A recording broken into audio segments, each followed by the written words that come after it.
चला, आज आपण मस्त पाटवडीचा रस्सा बनवलेला आहे उपवास सोडवण्यासाठी. काल महाशिवरात्रीचा उपवास होता ना, तर आज उपवास सोडण्यासाठी मस्त चमचमीत पाटवडी रस्सा बनवलेला आहे.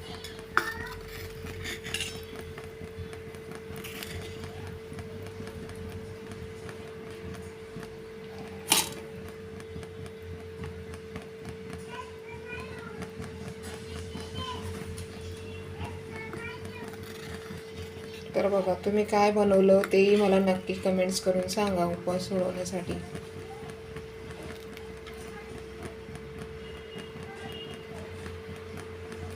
हे बघा, कुणाकुणाला आवडते ही भाजी